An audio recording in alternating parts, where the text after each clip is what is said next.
आज applied mechanics के इस वीडियो लेक्चर में एक नए टाइप की आपको मशीन पढ़ाऊंगा जिसका नाम है डबल परचेज विंच ग्रैब। ठीक है, तो डबल परचेज विंच ग्रैब क्या होती है, इसका काम क्या होता है? तो इसका काम किसी भारी लोड को उठाने के लिए किया जाता है। कोई हैवी लोड है उसको उठाना है तो इस मशीन की सहायता से हम उठाते हैं। ठीक है, इसके कंस्ट्रक्शन को देख लेते हैं। इसका कंस्ट्रक्शन क्या होता है?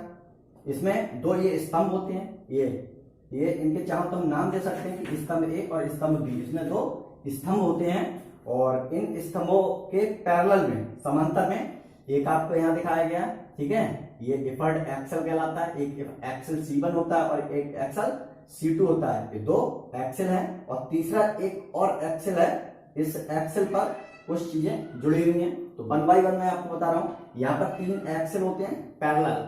ठीक है, तीनों एक्सल कैसे होते हैं? पैरेलल होते हैं और ये आपके दो स्तंभ होते हैं। ठीक, तो पहले हम बात करें कि पहला वाला जो एक्सल है, इस एक्सल के साथ एक पहिया लगा होता है यहाँ पर। ठीक है, एक ये पहिया लगा होता है और इस पहिए पर इफर्ट लगाते हैं इस एक्सल को घुमाने के लिए। ठीक, तो यहाँ पर क्या है, एक ये पहिया लगा हुआ है, इस पहिए पर इफर्ट, यहाँ पर एक हैंडल होता है, उस हैंडल की सहायता से हम इस पहिए पर इफर्ट लगा सकते हैं। या यहाँ पर मैंने एक रस्सी इसको बांधी है, एक रस्सी इस पर लपेटी हुई है पहिए पर, और उस पहिए पर रस्सी के थ्रू किसी लोड को लगाकर भी हम प्रयास दे सकते हैं।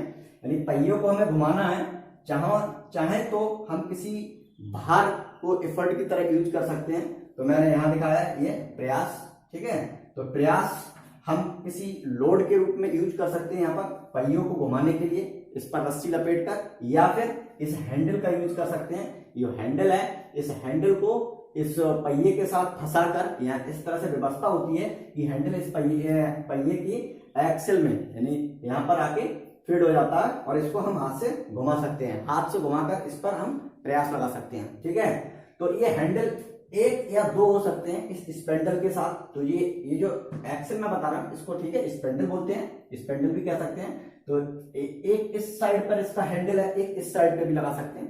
दो हैंडलों की सहायता से हम प्रयास लगा सकते हैं, या फिर एक हैंडल की सहायता से प्रयास लगा सकते हैं, या फिर इस पहिए पर रस्सी को लपेटकर भार द्वारा भी हम प्रयास दे सकते हैं। जो स्पेंडल C1 है उसके साथ एक पहिया अटैच है, एक पहिया जुड़ा हुआ है जिस पर हम प्रयास लगाते हैं, और एक पिनियन अटैच है, पिनियन M1 नाम दे दिया इसका, और इस पर T4 टोटल दांतों की संख्या है। आगे बात करते हैं, ठीक है, स्पेंडल नंबर 2 पर, यानी ये इंटरमीडिएट स्पेंडल कहलाता है। ये C2 स्पेंडल के साथ एक यहाँ पर पिनियन M2 जुड़ा है जिस पर जो दांतें हैं, दांतों की कुल संख्या T2 है, और इसी स्पेंडल पर यहाँ पर एक और, ठीक है, गियर जुड़ा हुआ है। इसको गियर भी बोलते हैं या स्पेयर। ठीक है, इस पर भी बोलते हैं या फिर हम इसको गियर कह सकते हैं। ये गियर होता है, तो इस गियर पर दांतों की संख्या T3 है, टोटल दांतों की संख्या T3, और इसका नाम दे दिया मैंने गियर का N1। ठीक, तो यहां आपको समझ में आ गया कि स्पेंडल 2 पर क्या क्या चीज अटैच है। स्पेंडल 2 पर एक पिनियन M2 जिस पर दांतों की संख्या T2 है, और ये आपके पास एक गियर है। ठीक है, ये एक गियर या स्पेयर। ठीक है, तो इसका नाम मैंने दे दिया, ये गियर N1 है जिस पर कुल दांतों की संख्या T3 है। ठीक, बात करते हैं लास्ट, यानी सबसे नीचे वाला जो स्पेंडल है उसकी बात करते हैं। तो यहाँ पर जो स्पेंडल है, इस स्पेंडल के साथ एक यहाँ पर लोड ड्रम है ना, एक ड्रम इसके साथ अटैच होता है, और इस ड्रम पर रस्सी लपेट कर किसी लोड को उठाते हैं। कोई भार हमको जो उठाना होता है वो इसी ड्रम के साथ हम बांधते हैं किसी रस्सी के द्वारा। ठीक है, तो जब ड्रम घूमता है तो रस्सी इस पर लपेट जाती है और भार ऊपर उठाता है। इसकी वर्किंग को हम देखते हैं कैसे उठता है। तो यहाँ पर जो इस आपका थर्ड स्पेंडल है, ठीक है, ये जो स्पेंडल है इस पर एक ड्रम अटैच है। ठीक है, लोड ड्रम इसको मैंने बोला है यहाँ पर, और इसी के साथ साथ यहाँ पर एक और आपका गियर N2 अटैच है, और इस पर दांतों की संख्या T1 हमने मान ली है। तो आपको ध्यान ये रखना है कि यहाँ पर एक कॉमन एक्सिस पर एक ड्रम और एक गियर अटैच है। यहाँ पर इंटरमीडिएट जो स्पेंडल है इसके कॉमन एक्सिस पर, इसके एक्सिस पर, ठीक है, एक पिनियन M2 और एक गियर N1 अटैच है। ठीक, तो अब यहां पर इसका कंस्ट्रक्शन पार्ट हमने इस तरह से देख लिया। अब इसकी वर्किंग को हम समझते हैं कि वर्किंग इसकी क्या होती है। तो यहां पर मैंने इसको लिख रखा है, ठीक है, ये T4 है, पिनियन M1 पर दांतों की संख्या है, कुल दांतों की संख्या, ठीक है। T3 है, गियर N1 पर दांतों की संख्या, ठीक, ये मैंने लिख रखा है यहाँ पर। T2 पिनियन M2 पर दांतों की संख्या, T1 गियर N2 पर दांतों की संख्या, L क्या है, हत्थे की लंबाई जिस पर हमें प्रयास लगाना है, ठीक है, जो हैंडल है यहाँ पर, इस हत्थे की लंबाई हमने L यहाँ पर एज्यूम कर ली है, ठीक है। R क्या है, ड्रम या बेलन की रेडियस, जो ड्रम है इसकी रेडियस हमने क्या ले ली, स्मॉल r, ये हमने यहाँ पर कंसिडर किया है। अब इसकी वर्किंग समझते हैं। वर्किंग इसकी क्या होती है, जब हम कोई लोड उठाना होता है तो स्पेंडल C1 पर अटैच ये जो व्हील है, इस व्हील को हैंडल के द्वारा घुमाते हैं, किसी हत्थे के द्वारा, जो हत्था दे रखा है इसको इसमें फंसाकर घुमाते हैं। जब ये व्हील घूमता है तो व्हील के साथ साथ ये स्पेंडल भी घूमता है ना, स्पेंडल भी घूमता है, और स्पेंडल के साथ साथ पिनियन एम भी घूमता है, क्योंकि तीनों है ना, वन, अगर स्पेंडल की बात करूं तो स्पेंडल, और ये मेरे पास पिनियन, और एक मेरे पास यहाँ पर व्हील है, ये एक ही एक्सिस पर है। तो जब ये यहाँ पर प्रयास लगाकर एक चक्र कंप्लीट करते हैं, जब एक चक्र कंप्लीट करते हैं प्रयास लगाकर, किसका, पहिए का एक चक्र कंप्लीट करते हैं, तो पहिए के साथ साथ पिनियन भी एक अपने चक्र कंप्लीट कर लेता है, और स्पेंडल भी एक चक्र कंप्लीट कर लेता है, क्योंकि ये तीनों एक कॉमन अक्ष पर हैं। इसलिए जब पहिए का एक चक्र कंप्लीट होगा तो उसी के साथ साथ यहाँ पर पिनियन M1 भी एक अपना चक्र कंप्लीट कर लेगा, और स्पेंडल भी एक चक्र ही घूमेगा। ठीक, ये ध्यान रहे, क्योंकि एक ही कॉमन एक्सेस पर होने के कारण पहिया जब एक चक्र अपना कंप्लीट करता है तो उसी के साथ साथ पिनियन M1 भी एक चक्र अपना कंप्लीट करता है, और स्पेंडल भी एक ही चक्कर घूम जाता है। ये पिनियन एक गियर होता है, ये छोटा गियर और ये बड़ा गियर है ना, इसको गियर बोलते हैं, गियर ही होता है पिनियन। और जब यहां पर पिनियन घूम जाता है, ठीक है, T4 पिनियन घूमता है, तो पिनियन के साथ यहां पर ये गियर अटैच है, एक गियर अटैच है, कौन सा, N1। तो जब ये पिनियन एक चक्र अपना कंप्लीट करता है तो उसी के साथ साथ ये गियर N1 भी घूम जाता है। कितना घूमता है वो हम इसको कैलकुलेट करेंगे, लेकिन फिलहाल घूमता है, ठीक है, एक चक्र नहीं घूमेगा। क्यों नहीं घूमेगा, क्योंकि यहां पर इसका डाया कम है और इसका डाया ज्यादा है, तो इसके दो तीन कम से कम रिवॉल्यूशन, 2-3-4 रिवॉल्यूशन लगभग होंगे, तब इसका कहीं जाकर के एक रिवॉल्यूशन हो पाएगा। तो वो डिस्टेंस हम निकाल लेंगे कि इसका कितना रिवॉल्व पार्ट होता है इसके एक चक्र कंप्लीट होने में। बात समझ रहे हैं आप हमारी, ठीक है, कि अगर ये वाला पिनियन M1 एक चक्र कंप्लीट करता है तो उससे अटैच गियर N1 भी घूम जाता है। कितना घूमेगा नहीं पता। अगर ये N1 घूमता है तो N1 के साथ साथ C2, यानी ये C2 एक्सेल है, इसी पर एक और यहां पर पिनियन M2 अटैच है, ठीक, तो ये पिनियन M2 भी घूम जाता है। जब ये, ठीक है, जब N1 घूमता है तो उसी के साथ साथ पिनियन M2 भी घूमता है, और पिनियन M2 घूमता है तो उससे अटैच यहां पर गियर N2 भी घूम जाता है, और गियर के साथ अटैच एक ड्रम होता है इस एक्सेल पर, ठीक है, इस स्पेंडल पर एक क्या अटैच है, ड्रम। तो जब N1 घूमता है, मतलब जब N2 घूमता है तो ये ड्रम भी घूम जाता है, और ड्रम घूमता है तो ड्रम पर रस्सी ऊपर की ओर लिपटने लगती है और लोड उठ जाता है।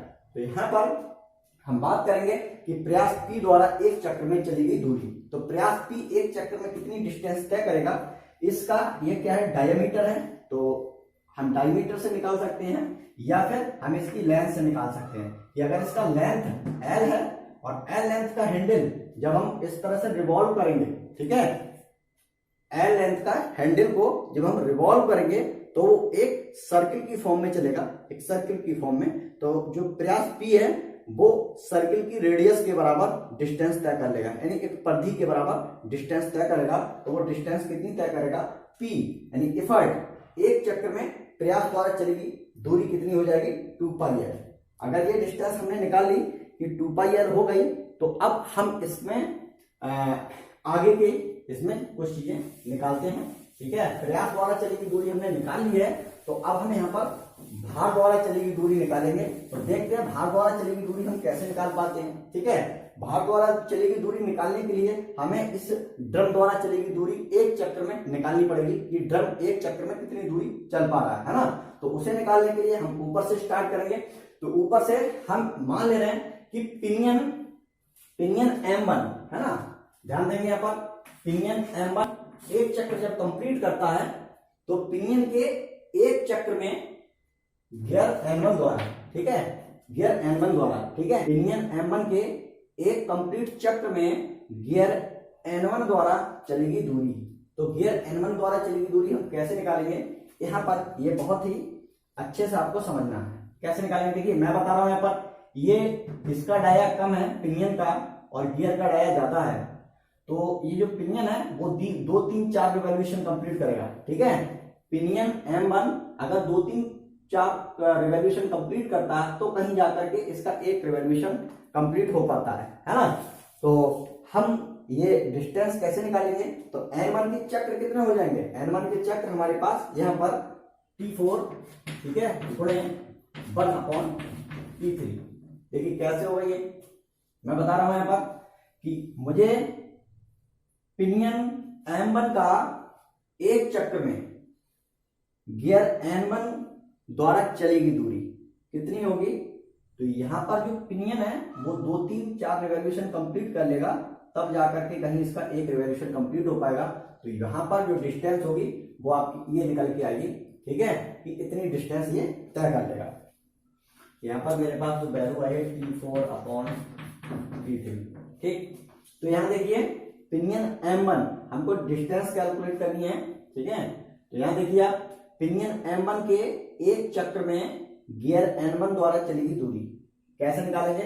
जब पिनियन यहाँ इसका डायमीटर कम है, इसका डायमीटर ज्यादा है, तो पिनियन 2 या 3 रिवॉल्यूशन कंप्लीट कर लेगा, तब जाकर के कहीं इसका गियर N1 का एक चक्र कंप्लीट हो पाएगा, क्योंकि इसका डायमीटर कम है, इसका डायमीटर ज्यादा है। इस पर दांतों की संख्या T4, इस पर दांतों की संख्या T3 है।